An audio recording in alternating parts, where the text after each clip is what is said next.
Hey, what's up guys, this is Vizzy here for Game My Day, and today I will be giving an in-depth review of the Oneplus 5. So my first thought immediately, I can see that the front is the same as the Oneplus 3T, which is nothing new there. Also the back is a complete copy of the iPhone 7 Plus. I could hardly tell the difference. Even the dual camera position is the same.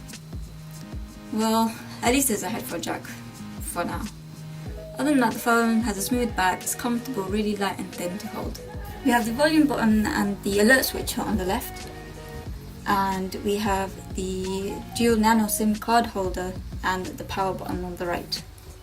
The alert switcher is pretty handy. It lets you switch between three modes, from ringing to do not disturb and complete silence, which I feel all Android devices should have this button.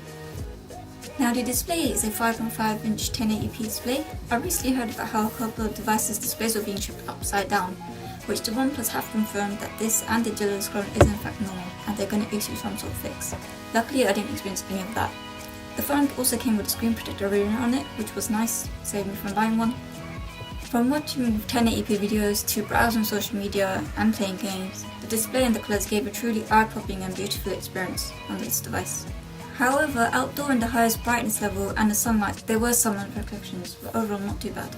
Right, moving on to the camera. As you all know, there's a dual camera on the back with a 60 megapixel camera with wide aperture at f1.7 and a second 20 megapixel camera with wide aperture at f2.6, which is good. There's also a front-facing camera, also at 60 megapixel camera for all those important selfies, with a wide aperture at f2.0. It has an optical zoom by 1.6 and a dual LED flashlight. I gotta say I was pretty impressed by the camera. I thought it took some really awesome shots. It was really clear. I loved the use of the touch focus. And the dual camera was pretty awesome. The portrait mode in particular, where the object in front is focused and the background is blurred out, it took some really nice shots. But overall I still feel the Pixel wins because this has no image stabilization and in low lighting situations it was pretty bad. Other than that, it took some really beautiful shots. So there were plenty of different camera modes available. Portrait mode in particular, time lapse, slow motion, all the usual. But one mode in particular called the Pro mode, I really liked that because this allowed you to manually control some of the settings for the camera. Like you can adjust the shutter speed, the ISO and the white balance. So it felt like a nice photography feeling when using this. The fingerprint scanner, which is placed at the bottom of the phone, I thought it unlocked the device really fast. It was much quicker than the Pixel to me. Moving on to the performance of the actual phone and its challenges. With the powerful Snapdragon 835 and a huge RAM 8GB RAM, which is the first device to have this much RAM, it's been an extremely smooth experience. From switching between apps, to multitasking, to gaming, I haven't noticed any lag at all. The speed of loading all the apps have been super fast.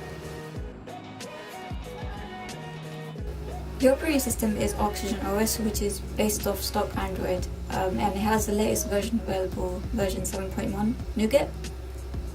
This phone gave a neat UI experience and it felt pretty much the same as the Google Pixel to me.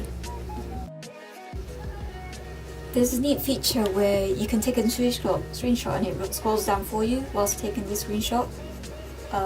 So like, you can use it for like social media and then you can probably share it. I'm not sure what I'd use it for, but it's pretty cool. There's also a feature called gaming mode and reading mode. So these are two features where, like, I guess you don't want to be disturbed by notifications all the time. So you can enable these two modes. Reading mode is another additional feature which basically turns your display into black and white.